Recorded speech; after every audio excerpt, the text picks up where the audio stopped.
একদিনে ঘটা করে অনুষ্ঠানের মধ্যে সীমাবদ্ধ না থেকে বছর জুড়ে সর্বনাশার নেশা ও বাল্যবিবাহ প্রতিরোধে কর্মসূচি প্রতিপালিত হোক, এতে সমাজের সব অংশের মানুষ এগিয়ে আসুক। দেখুন একটি প্রতিবেদন।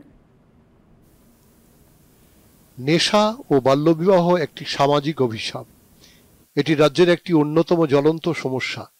ত্রিপুরাকে করিডোর করে ড্রাগস পাচার হচ্ছে। এ নিয়ে কেন্দ্রীয় স্বরাষ্ট্রমন্ত্রী এনইসির সাম্প্রতিক বৈঠকেও উদ্বেগ প্রকাশ করেছেন, বলেছেন মুখ্যমন্ত্রী অধ্যাপক ডক্টর মানিক সাহা।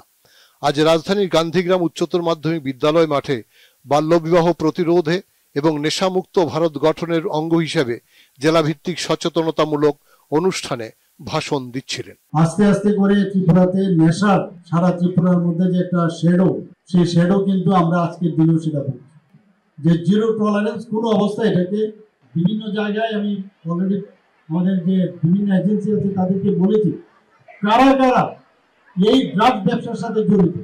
আমি বারবার এর মধ্যে জোর দিচ্ছি যে কোনো অবস্থায় তাদেরকে যেন ছাড় না দেওয়া। প্রতিটা মানুষের কর্তব্য, ও যদি করতে পারে তো কেন তোমরা করবে না? কাজেই এখানে এই বিষয়টাও জানতে হবে যে আমার যে 18 বছরের নিচে কোনো অবস্থায় বিয়ে দেওয়া সম্ভব নয়। জেলা প্রশাসন, পশ্চিম ত্রিপুরা জেলা পরিষদ, রাজ্য মহিলা কমিশন, শিক্ষা সহ বিভিন্ন দপ্তরের উদ্যোগে আয়োজিত এই অনুষ্ঠানে পৌরোহিত্য করেন পশ্চিম ত্রিপুরা জেলা পরিষদের ভারপ্রাপ্ত জেলা সভাধিপতি বিশ্বজিৎ শীল।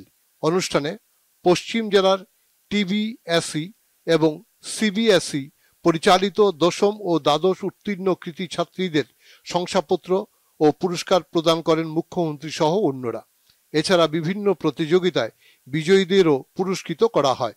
মহিলা পরিচালিত স্বসহায়ক দলের প্রতিনিধিদের হাতে ব্যাংক ঋণের 12 লক্ষ টাকার চেক তুলে দেন মুখ্যমন্ত্রী। পরিবেশিত হয় সাংস্কৃতিক অনুষ্ঠানও।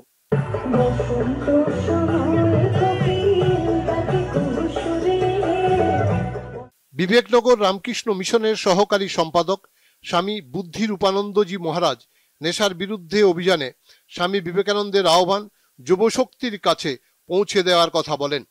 এই স্বামীজির বাণী, স্বামীজির আহ্বান যুব সম্প্রদায়ের প্রতি স্বামীজি কি বলেছেন?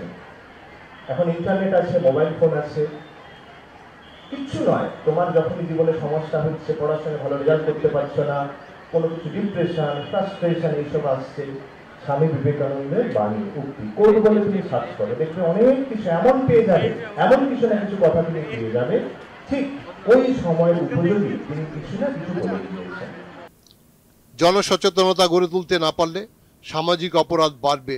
সবাই মিলে ঐক্যবদ্ধভাবে এগিয়ে এলে এই সমস্যা থেকে পরিত্রাণ সম্ভব, এটা বলার অপেক্ষা রাখে না। দূরদর্শন সংবাদ, আগরতলা।